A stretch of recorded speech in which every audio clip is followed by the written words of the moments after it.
এমনিতে হাতে সময় নেই, তারপরে সবার আবদার, সবাই নাকি খিচুড়ি খাবে। কি করবো বুঝতে না পেরে ঝটপট প্রেসার কুকারে খিচুড়ি রান্না করে নিলাম। খিচুড়িটা খেতে অনেক অনেক বেশি মজার ছিল। এরপর লেয়ার মুরগি রান্না করে নিচ্ছিলাম। সবকিছু আজকে হাতে মেখে রান্না করতে এত বেশি মজার লেগেছে। হ্যালো এভরিওয়ান, আসসালামু আলাইকুম। আজ অন্য অন্য দিনের তুলনায় আজকে একটু তাড়াতাড়ি ঘুম থেকে উঠেছে। তার কারণ হচ্ছে আপনাদের ভাইয়া যাবে একটু বাহিরে, ওর ফ্রেন্ডের বাবা মারা গিয়েছে, সেখানে যেতে হবে। ভাবলাম কি রান্না করবো বুঝতেই পারছিলাম না। এরপর তো আমি বাবা ছেলেকে জিজ্ঞেস করলাম যে তোমরা কি খাবো। ওরা তো সঙ্গে সঙ্গে বলে দিল যে ভুনা খিচুড়ি রান্না করো। আমার ঘরের সবাই খিচুড়ি খেতে অনেক অনেক বেশি পছন্দ করে, যদিও আমি তেমনভাবে বেশি রান্না করতে চাই না।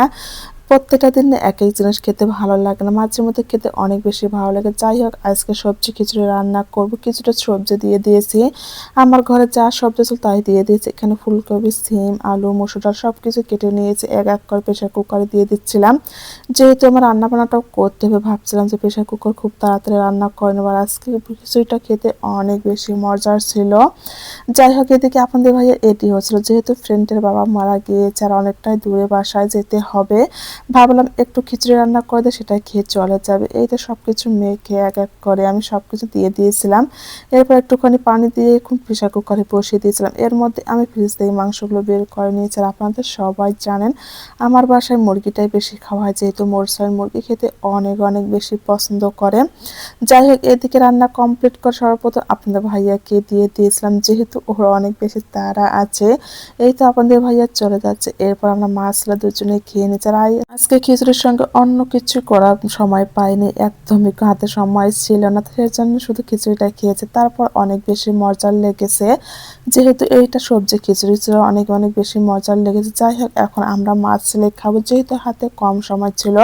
সর্বপ্রথম আপনাদের ভাইয়াকে রান্না করে দিয়ে দিয়েছিলাম। আপনাদের ভাইয়াকে বিদায় দিয়ে আমরা মাছ ছেলে খেতে বসে গিয়েছি। এরকম হালকা হালকা শীতে ধোয়া ওঠা সবজি খিচুড়ি খেতে না অনেক বেশি ভালো লাগে, যদিও আমার প্রত্যেকদিন রান্না করতে একদমই ইচ্ছে করে না। বিশেষ করে মোরসালিন তো একদমই বলতে গেলে খিচুড়ি লাভার। ওকে যদি প্রত্যেক দিন আমি রান্না করে দিই, ও অনেক বেশি মজা করে খাবে। যাই হোক, খিচুড়ি খেতে খেতে বাকি অন্য কাজগুলো করে নিয়েছিলাম। এর মধ্যে দেখলাম যে আমি চিকেনটা বের করে রেখেছিলাম, সেটা তো বরফ ছাড়িয়ে নিয়েছে। এখন সুন্দর করে ধুয়ে নেব। আমার ঘরে না লেয়ার মুরগিটা বেশি খাওয়া হয়। এই মুরগিটা এত বেশি মজার হয় যেটা বলার মতো নয়। যাই হোক, এখানে কয়েকটা ডিমও ছিল।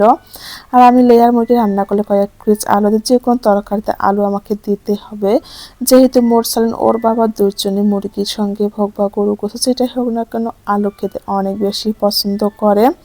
যাই হোক, আজকে আমি সব কিছু হাতে মেখে রান্না করবো। এখানে আমি মাংসটা দিয়ে দিচ্ছি পরিমাণ মতন পেঁয়াজ, আদা বাটা, রসুন বাটা, হলুদ, লবণ, জিরা গুঁড়ো, যা যা লাগে সমস্ত কিছু একসঙ্গে দিয়ে হাতে মেখে রান্না করব। কয়েকদিন থেকে এত বেশি সমস্যায় ছিলাম যে ভিডিও আপলোড করতে পারছিলাম না। ইনশাল্লাহ আজকে থেকে আবারও শুরু করে দিলাম।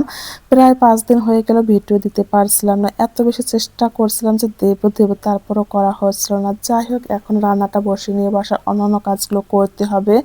সকালবেলাটা না আমার একটা যুদ্ধের মতো কাটে, এত বেশি ব্যস্ত থাকতে হয় যেটা বলার মতো না। আপনাদের ভাইয়া মোরসালিন যেহেতু ওরা সকালবেলাতে বেরিয়ে যায়, আর আমার চেষ্টা করি সবসময় যে আমি সব কিছু রান্না বান্না কমপ্লিট করব, ওদেরকে খাওয়াবো।